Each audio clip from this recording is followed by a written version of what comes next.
Guys, welcome back. आज है day 3 इन दोहा और हम लोग निकल रहे हैं अब नेशनल म्यूज़ियम के लिए, क्योंकि कल आपने देखा होगा व्लॉग में कि हम लोग जो है नेशनल म्यूज़ियम गए थे तो वो क्लोज था।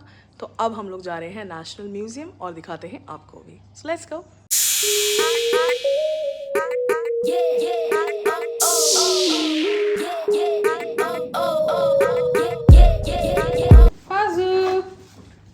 आज पूरी हो रही है ब्लैक फैमिली, सब ब्लैक ब्लैक पहने हुए हैं। And this is the reality of being a parent. जब अकेले जाते थे घूमने तो सिर्फ एक हैंडबैग होता था और अब हैंडबैग के अलावा दुनिया भर का सामान होता है।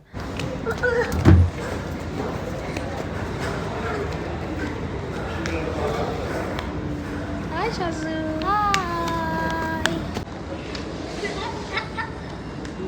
आजू। Don't forget me. हम लोग निकले अपने होटल से और वो बिल्कुल सामने है national museum. What is this पल्ली और उल्ली? पल्ली मतलब दिस साइड एंड उल्ली मतलब दैट साइड। कहाँ बोलते हैं ये पल्ली उल्ली? अलीगढ़ वाले आ गए, देखो जी, ये अलीगढ़ वाले। Nice. कमेंट करिएगा मुझे अलीगढ़ वाले कि वो अल्ली पुल्ली बोलते हैं कि नहीं बोलते। नेशनल म्यूजियम ऑफ कतर बना है दोहा कॉर्निश के बिल्कुल सामने, इजीली एक्सेसिबल है। यहाँ पर आप मेट्रो से भी आ सकते हैं, प्राइवेट व्हीकल से भी आ सकते हैं और बस लेकर भी आना चाहे तो आ सकते हैं। पार्किंग एरिया इनका बना हुआ है काफ़ी बड़ा सा और वही हम लोग ढूंढ रहे हैं फ़िलहाल, क्योंकि एक हमने कट पीछे मिस कर दिया था जिसकी वजह से हम लोग इस साइड आ गए हैं और अब देख रहे हैं कि इसकी पार्किंग कहाँ से है। फाइनली मिल गई पार्किंग हमको। Yes. तो जैसे ही हम पार्किंग एरिया में पहुंचे, यहाँ पर काफ़ी सारी कार्स खड़ी हुई थी जो कि पार्किंग से मेन एंट्रेंस तक लेकर जाती हैं, बट हमने सोचा कि हम खुद चल कर जाएंगे ताकि बीच में हम जो जो चीज़ें पढ़ती जाएं वो एक्सप्लोर करते जाएं। So next to the parking area यहाँ बना है Qatar total energies playground which is free of cost. यहाँ के कोई चार्जेस नहीं है। So the idea behind this playground is to inspire children to learn about the solar and renewable energies and the plastic recycling and all of that stuff. So basically ये playground को divide किया है 15 Jones में, जिसको pods बोलते हैं, और आप इन किन्हीं भी जोन में कहीं से भी एंटर कर सकते हैं।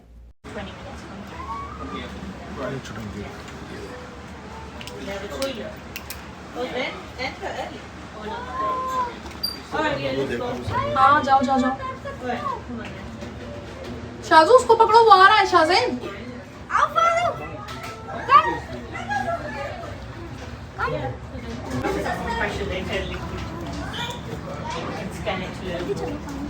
नीचे से ही है वो लोग वापस यहीं से आ गए। आ जाओ।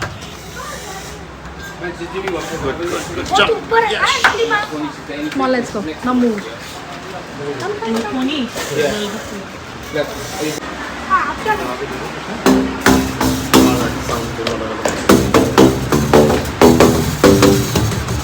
Hey, बहुत अच्छा बना है। This is so good.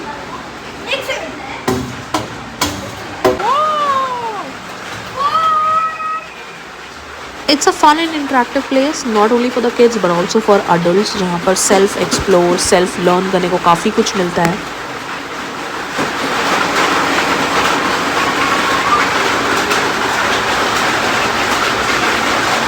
तो अंदर काफ़ी कुछ था। अब हम लोग बाहर निकल आए हैं और जा रहे हैं म्यूज़ियम की तरफ। अब हम लोग जा रहे हैं म्यूज़ियम की तरफ, जो कि यहाँ से वॉकिंग डिस्टेंस पर है और वहाँ से उसकी मेन एंट्रेंस होगी और टिकट भी वहीं से मिलेगा। बहुत ही अच्छी जगह है। अच्छा, यहाँ पर धूप अच्छी खासी रहती है, लेकिन क्योंकि ये समंदर के किनारे है ना, तो यहाँ पर हवा भी बहुत अच्छी रहती है, तो ऐसे गर्मी का ऐसा खास एहसास नहीं होता। हाँ, धूप काफ़ी तेज़ रहती है तो आंखें नहीं खुलती हैं। National museum of Qatar represent करता है स्टोरी ऑफ कतर और उनके लोगों की from earliest time to today. National museum of Qatar design किया था एक अवार्ड विनिंग फ्रेंच आर्किटेक्ट ने, और इस बिल्डिंग का डिजाइन जो है वो इंस्पायर्ड है एक मिनरल फॉर्मेशन से जो कि गल्फ रीजन के डेजर्ट में पाया जाता है, जिसको कहते हैं डेजर्ट रोज, जिसकी वजह से इस म्यूजियम का डिजाइन जो है ना वो एकदम ही यूनिक लगता है। और यहाँ से है म्यूजियम का मेन एंट्रेंस। मैं एक बार आपको टाइम भी यहाँ पर दिखा देती हूँ, क्योंकि हम लोग जो है ना गूगल पे जो टाइम दिया था था वही देख कर आए थे, जिसकी वजह से हमें लास्ट टाइम बंद मिला था। नीचे से अब हम लोग टिकट लेकर जा रहे हैं फर्स्ट फ्लोर पर, जहाँ पर मेन म्यूजियम बना हुआ है। और क्योंकि हम लोग नॉन रेजिडेंट हैं, जिसकी वजह से हम लोगों को यहाँ का टिकट पड़ा 50 कतारी रियाल पर पर्सन। ऊपर जैसे ही आप आएंगे लेफ्ट में आपको दिखेगी एक गिफ्ट शॉप, जिसको हम बाद में एक्सप्लोर करेंगे अगर टाइम मिला तो। और इसी फ्लोर पे राइट साइड में वॉशरूम्स और काफ़ी सारे कैफ़ेज़ एंड रेस्टोरेंट्स बने हैं, वो भी मैं आपको बाद में दिखाऊंगी। ये वीडियो भी लास्ट वीडियोस की तरह थोड़ा सा लंबा रहेगा, क्योंकि मेरी पूरी कोशिश रहेगी कि यहाँ पर जो भी इम्पॉर्टेंट चीज़ें हैं वो मैं आप तक पहुँचा पाऊँ। तो इस वीडियो को एंड तक ज़रूर देखिएगा और उम्मीद करती हूँ कि आपको ये वीडियो ज़रूर पसंद आएगा।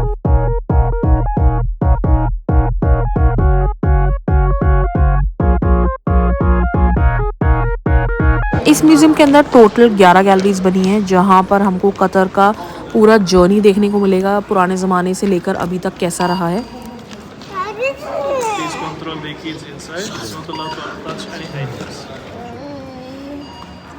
To them also do not run. Thank you. Thank you.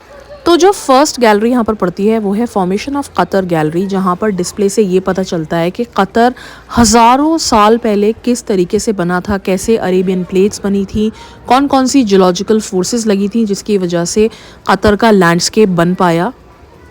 मुझे लग रहा है स्पाइनोसॉरस को बोल रही है।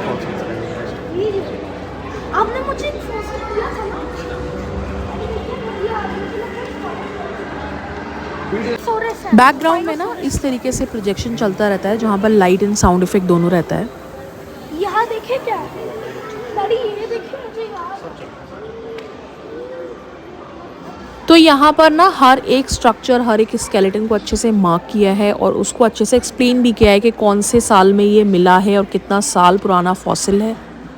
वहाँ से निकलकर अब हम लोग आ गए हैं सेकंड गैलरी में, जिसको कहते हैं कतर नेचुरल एनवायरनमेंट गैलरी, जहाँ पर कतर का डाइवर्स इकोसिस्टम जानने को मिलता है।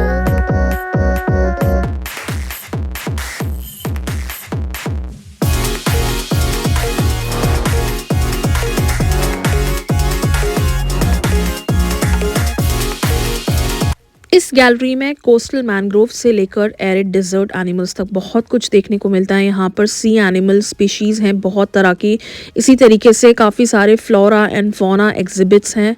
कतर के इकोसिस्टम को समझने के लिए लैंड एंड सी क्रीचर्स के मॉडल्स को बड़े अच्छे से डिस्प्ले में लगाया है। उनकी जो जो स्पीशीज़ उस ज़माने से लेकर अभी तक मिलती हैं वो सब कुछ डिस्प्ले में है। बैकड्रॉप में एक शॉर्ट फिल्म भी चलती रहती है, जहाँ पर कतर के एनवायरनमेंट को और अच्छे से एक्सप्लेन किया है।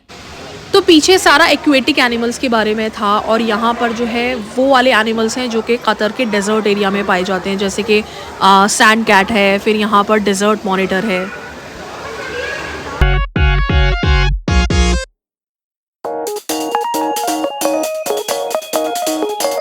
और यहाँ से आप देख सकते हैं कि वो सामने पूरा दोहा कॉर्निश है और बिल्कुल उसके सामने बना है नेशनल म्यूजियम ऑफ कतर। अच्छा, ये जो हम अभी तक सारी गैलरीज देख रहे हैं ना, ये चैप्टर 1 का पार्ट है, जिसके अंदर ये दिखाया है कि किस तरीके से कतर की बिगनिंग स्टार्ट हुई। I can sleep here. Okay, rest हो गया, चले। हाँ चले हम लोग। फंस गया। अरे रुकिए। What is this? ये क्या है? ये आई थिंक लाइफ अंडर सी का डिपिक्शन है। ये जो मॉसेस जो अंडर द सी मिलते हैं ना, वो सारे यहाँ लगाए हैं। ये अब हम लोग आ गए हैं नेक्स्ट गैलरी में, जिसका नाम है आर्कियोलॉजी ऑफ कतर। यहाँ पर डिस्प्ले में लगे हैं 1000 साल पहले के आर्कियोलॉजिकल आर्टिफैक्ट्स, वो भी क्रोनोलॉजिकल ऑर्डर में। अच्छा, यहाँ पर सबसे अच्छी चीज़ क्या है कि आप ग्लास डिस्प्ले में भी देख सकते हैं, और अगर इनके बारे में कुछ इन्फॉर्मेशन लेनी हो तो यहाँ पर स्क्रीन्स भी लगे हैं, आप उस पर टैप कर कर उसकी इन्फॉर्मेशन भी ले सकते हैं। तो इस वाली गैलरी में मेनली यही डिस्प्ले किया है कि किस तरीके से 1000 साल पहले कतारी पीपल यूज़ करते थे स्टोन्स को as a form of living. बाकी की गैलरीज की तरह यहाँ पर भी जो है वॉल प्रोजेक्शन चलता रहता है, जहाँ पर कतर की आर्कियोलॉजिकल साइट्स डिस्प्ले होती हैं या फिर इंडिविजुअल आर्टिफैक्ट्स का क्लोजअप डिस्प्ले करते हैं और उनकी इन्फॉर्मेशन बताते हैं। और ये फुल साइज रिकंस्ट्रक्शन है मेजरूआ बरियल का, जिसके अंदर जो है वो स्वॉर्ड और कुछ एरो हेड्स जो इसका स्केलेटन है उसके साथ मिले थे।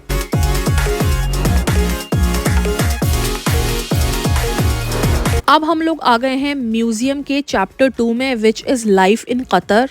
तो चैप्टर 2 बिगिन होता है with the exploration of movement in the identity of Katari people. तो ये जो आप सारे ऑब्जेक्ट्स देख रहे हैं ना, ये सारे कैमल के ऊपर यूज होते थे ड्यूरिंग 1800s। उस जमाने के इन्होंने इस तरीके से डिस्प्ले में लगाए हुए हैं प्रिजर्व करके, और ये दिखाया कि किस तरीके से कैमल को ये यूज करते थे in the movement to buy and sell goods.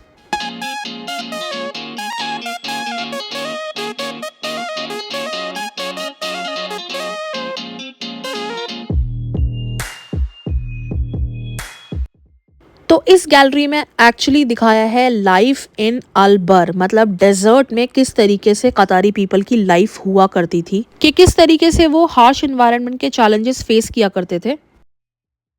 तो मैं इस गैलरी में एकदम से आके डर गई, मुझे लगा जैसे रियल में लोग खड़े हुए हैं। ये एक लार्ज डिस्प्ले है कॉस्ट्यूम्स का, ऑर्नामेंट्स का, जो कि फेस्टिवल्स या सेलिब्रेशन के दौरान यूज़ किए जाते थे।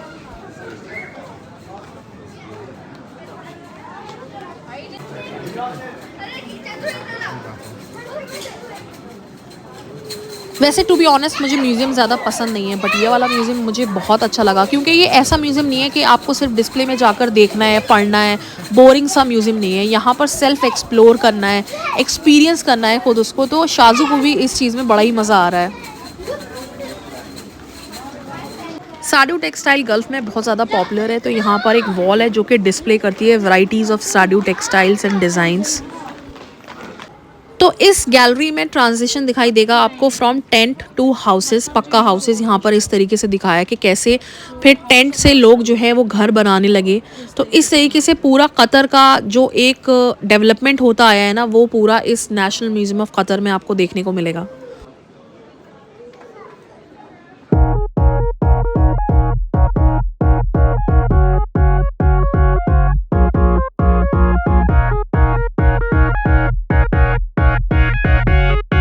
This is one of the most extraordinary piece in National Museum of Qatar, which is Baroda carpet. ये 8.6 फीट लॉन्ग है, जो कि सिल्क और डियर स्किन से बनी है। इसके अंदर 1.5 मिलियन नेचुरल पर्ल्स लगे हैं। उसके अलावा इसके अंदर डायमंड, रूबी, एमरल्ड सब कुछ है। और जो बीच में वो 3 फ्लोरल्स बने हैं वो डायमंड और गोल्ड से बने हैं।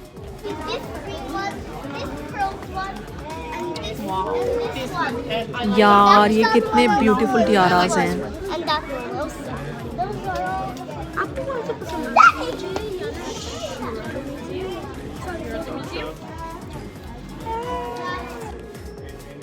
ये हज़ारों साल पुराना कलेक्शन है वेपन्स एंड आर्मर्स का। यहाँ पर हर तरीके के स्वॉर्ड्स आप देख सकते हैं, डैगर्स हैं, और उसके अलावा यहाँ पर गन्स देखिए किस किस तरह की लगी हुई हैं।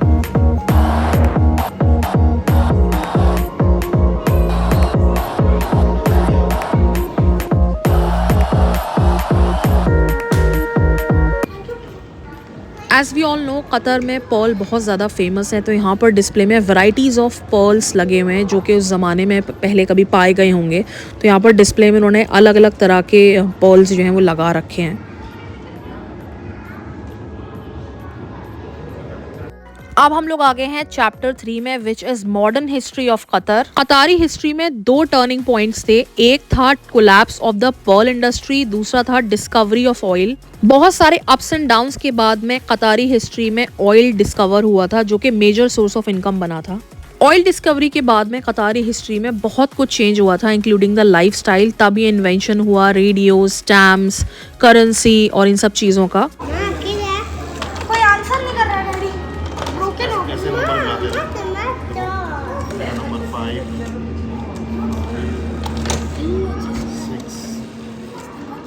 8 जहाँ पे नंबर 1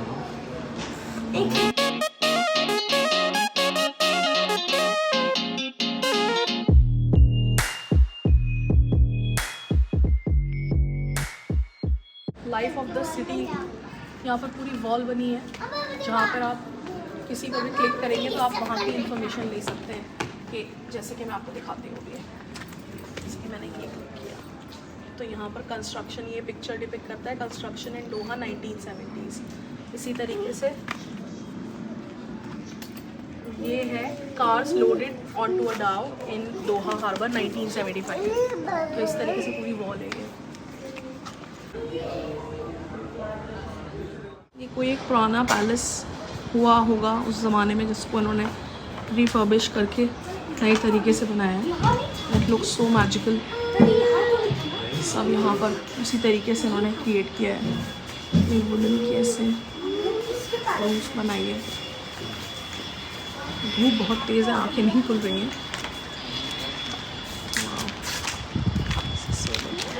टूटता गया, बनता गया, फिर उन्होंने रेनोवेट करके पूरा ये बना दिया। उन्होंने ये लास्ट वाला नई वर्जन, बिल्डिंग बना दी अलग। ये लास्ट नेशनल वर्जन म्यूजियम है। यही था। लेकिन अच्छा लग रहा है ना, कितना खूबसूरत सा।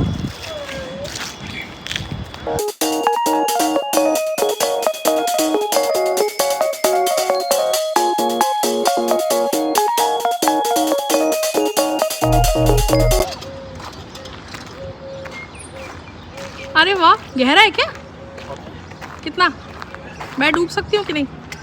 अच्छा, अब हो गया लो, ओह इसको सच में पानी है। अपना आप ले। हाँ करो।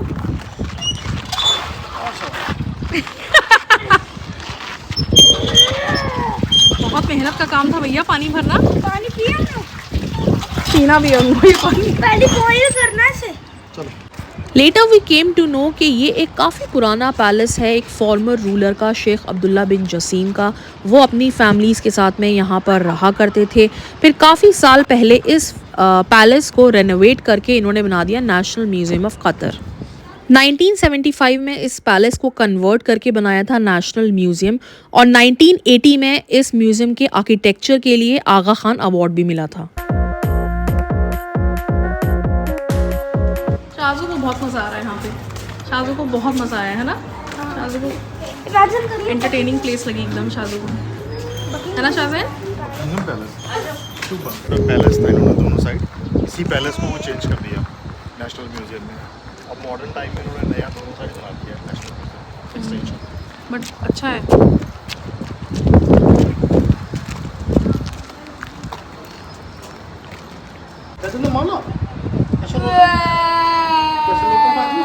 म्यूज़ियम इतना बड़ा है कि हम एक्सप्लोर करते करते बिल्कुल एग्जॉस्ट हो चुके हैं और भूख भी बहुत तेज़ लग रही है। तो ये अंदर ही म्यूज़ियम के अंदर, मतलब 3rd फ्लोर पर बना हुआ है कैफ़े 875। यहाँ पर कुछ पेट पूजा करेंगे और फिर बढ़ेंगे आगे। यार ये बहुत रिफ्रेशिंग है ये वाला, अच्छा है।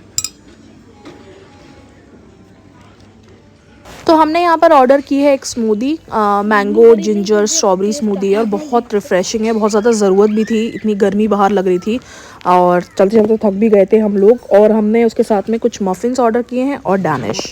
पूरा म्यूज़ियम हम लोगों ने एक्सप्लोर कर लिया। म्यूज़ियम बहुत ही अच्छा था। और इसके बाद हम लोग जा रहे हैं एक और एग्जीबिशन में, जो कि विंटेज कार की एग्जीबिशन है।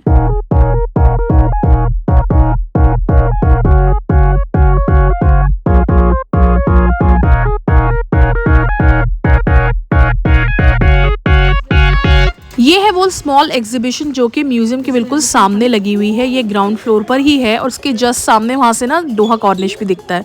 अच्छा, यहाँ पर लगी हुई है सिर्फ 3 कार्स, और ये बहुत ही इंपॉर्टेंट कार्स है। मैं आपको बताती हूँ क्यों। वाह, ये जो आपने पीछे देखी वो थी 1963 फरारी 250 GTO, और ये वाली है 1939 पॉन्टियाक, जो कि फर्स्ट ट्रांसपेरेंट कार है जो अमेरिका में बनी थी।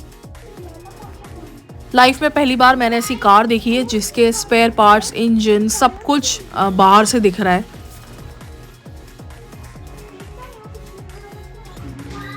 रोडस्टर। शाजू बैठने का दिल कर रहा है? यार ये कार कितनी लंबी है, ये तो देखो। मुझे फरारी में बैठा है। नहीं, यहाँ से यहाँ तक, ये यहाँ से यहाँ तक, पता नहीं कैमरे में दिख रहा है कि नहीं, यहाँ से यहाँ तक तो पूरा उसका मुझे लगता है इंजन है, यहाँ से यहाँ तक। क्या? एंड देन डैडी ये विंडो भी हो सकता है, देखिए वहाँ। लंबी गाड़ी है, यहाँ पीछे भी। कौन लेके चलता हूँ उसको?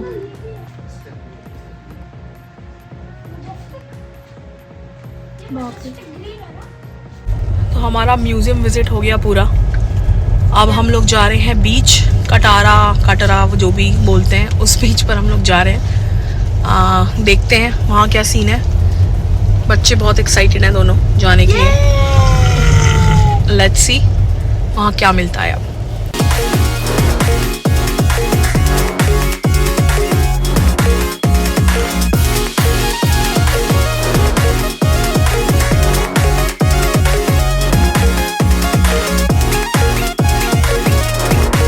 पहुंच चुके हैं हम लोग कतरा बीच। आजू बहुत ज़्यादा एक्साइटेड है। कपड़े चेंज करा दिए बच्चों के बीच में जाने के। ये पेड बीच है, आई थिंक इसका 10 या 15 रियाल कुछ है। मैं अभी आगे कंफर्म करके आपको बताती हूँ। सामने मुझे बीच दिख रहा है, बहुत सारे बच्चे दिख रहे हैं। चाजू is too excited. Katara cultural village में ही बना है ये कतारा बीच। ऊपर मैं आपको दिखाती हूँ, उस साइड पूरा कतारा कल्चरल विलेज है जो कि ऊपर बना हुआ है, और यहाँ से सामने बीच है, और यहाँ पर सारे अच्छे अच्छे होटल्स बने हुए हैं। बच्चों को खूब मज़ा आने वाला है। यहाँ पूरा प्लेग्राउंड बना है, राइड्स हैं, और यहाँ से इसकी एंट्री है। मैं आपको बताती हूँ यहाँ का टिकट कितने का है। तो ये हमको बीच पास मिल गया है, 10 कतारी रियाल पर पर्सन का है। हम लोगों ने 2 बीच पास लिए, बच्चों के लिए नहीं था। और ये जो हमने चेयर ली है ये भी पेड है, 5 रियाल की हमने एक चेयर ली है। पता नहीं अपनी मैट यहाँ ला सकते हैं कि नहीं, लेकिन हर बीच पर तो ऐसा होता है कि अपना सामान लेकर जाते हैं। बट यहाँ पर जो हमने चेयर ली है वो रेंटल है, 5 कतारी रियाल की एक चेयर पड़ी है, और उसके साथ में अम्ब्रेला भी देते हैं, जिसके ये अगेन 5 कतारी रियाल लेते हैं। तो हमने अम्ब्रेला तो लिया नहीं क्योंकि धूप है ही नहीं आज। अच्छा, ये जो है ना, ये एक फैमिली बीच है। यहाँ पर सिंगल मैन अलाउड नहीं है, उनकी एंट्री बिल्कुल बैंड है। यहाँ पर सिंगल मैन का बीच और उसकी एंट्रेंस बिल्कुल अलग से है। यहाँ पर सिर्फ और सिर्फ फैमिलीज अलाउड हैं। और वो सामने बना है सेंट रिजीस होटल।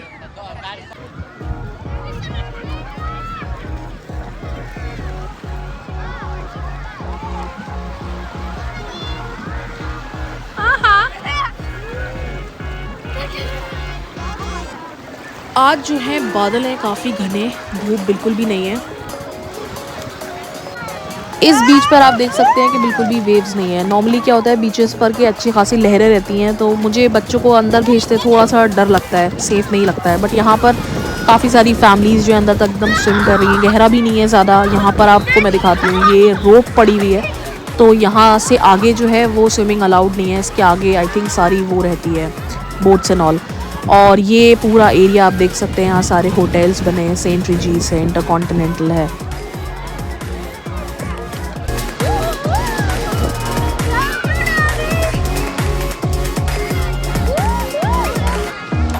वो आगे जो है सारी वाटर स्पोर्ट्स एक्टिविटीज़ हो रही हैं, जैसे कि water skiing, jet skiing, speed boats हैं, और इनके सबके प्राइसेस जो हैं वो अलग अलग हैं, और पर आवर के हिसाब से यहाँ पर रेंट पे मिलती है।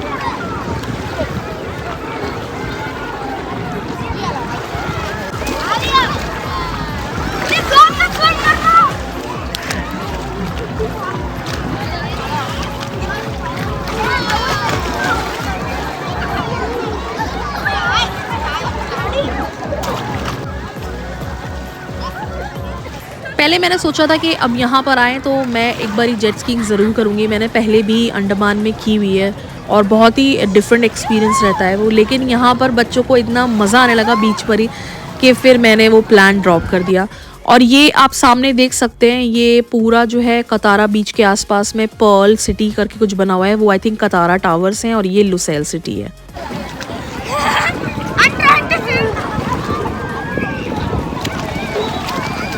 और स्विमिंग हो रही है उनकी। चलो आगे जाओ, और आगे जाओ, और आगे जाओ, और आगे जाओ। गहरा नहीं है बेटा, ज़्यादा नहीं है। जाओ देखो। गहरा तो नहीं है। नहीं नहीं, जाओ।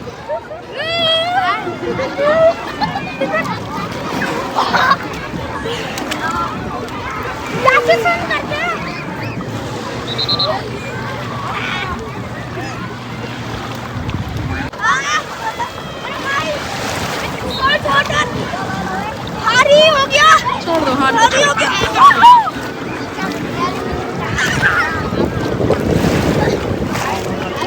क्या?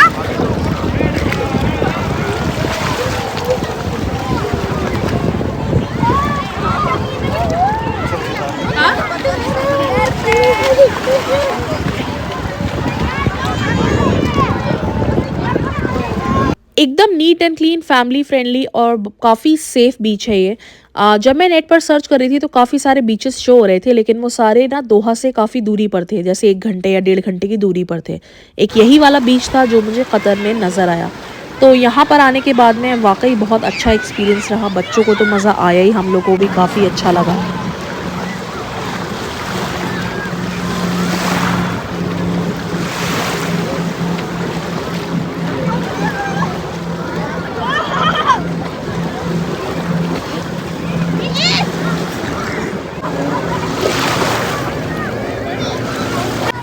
नॉर्मली बीचेस पर क्या होता है, लहरें रहती हैं, अंदर जाके डीप जाता है, तो बच्चे बेचारे बाहर बैठे बैठे सैंड कैसल बनाते रहते हैं, बाहर की साइड ही स्विमिंग करते हैं। तो हमने क्योंकि काफ़ी सेफ़ है तो हमने शाजू को एकदम अंदर तक भेज दिया है। और काफ़ी बच्चे और भी आगे तक स्विमिंग कर रहे हैं, इन्फ्लेटेबल ट्यूब्स लेके गए हैं, प्रॉपर स्विमिंग कर रहे हैं। तो ये काफ़ी सेफ़ है हर पर्पज़ से। और वो सामने सारे रेस्टोरेंट्स, कैफ़े और प्लेग्राउंड एरिया बना है।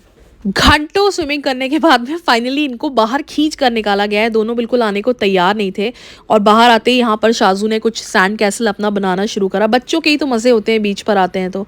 और अब मैं इन लोगों को लेकर जा रही हूँ चेंज कराने के लिए। जब से हम लोग आए तब से पहली बार यहाँ पर मौसम थोड़ा सा ऐसे गड़बड़ हुआ है, जिसकी वजह से पानी भी थोड़ा ठंडा हो गया था अंदर, तो इसलिए ज़बरदस्ती बच्चों को निकाल लिया।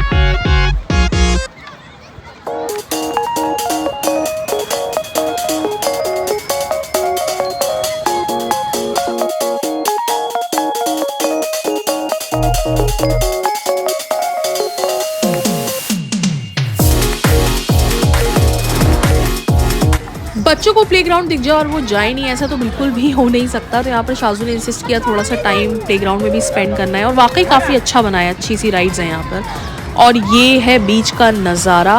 मतलब सिर्फ ज़रूरी नहीं है कि स्विमिंग करने के लिए आए बंदा यहाँ पर सिर्फ बैठ के अपना टाइम समंदर को देखते हुए बिता सकता है, इतना ज़बरदस्त बना हुआ है ये।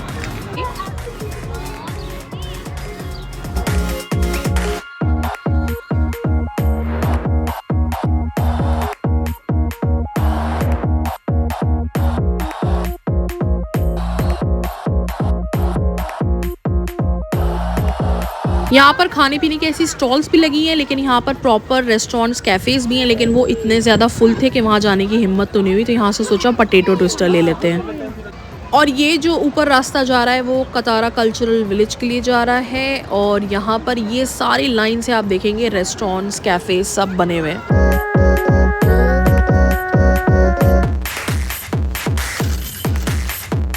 बीच से डायरेक्टली हम लोग चले गए थे रूम पर। सब लोग इतना ज़्यादा एग्जॉस्ट हो चुके थे कि हिम्मत नहीं बची थी। फिर हम लोग निकले डिनर के लिए बाहर। ये है न्यू दोहा इंडियन पाकिस्तानी रेस्टोरेंट।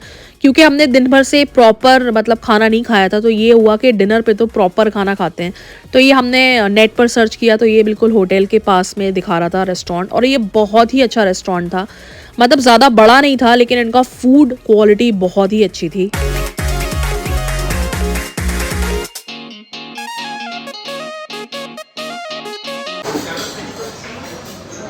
ऐसी बॉइल्ड एग कैसी खाओगे बिना उसके ऊपर पेपर और सॉल्ट डाले? डाल दीजिए। तो ये जर्नी यहीं पर एंड होती है और इसी के साथ में ये व्लॉग भी एंड होता है। उम्मीद करती हूँ आपको ये व्लॉग अच्छा लगा होगा। अगर अच्छा लगा हो तो लाइक, शेयर एंड सब्सक्राइब करिएगा फैमिली फ्रेंड्स में। मिलती हूँ नेक्स्ट व्लॉग में। अल्लाह हाफिज़।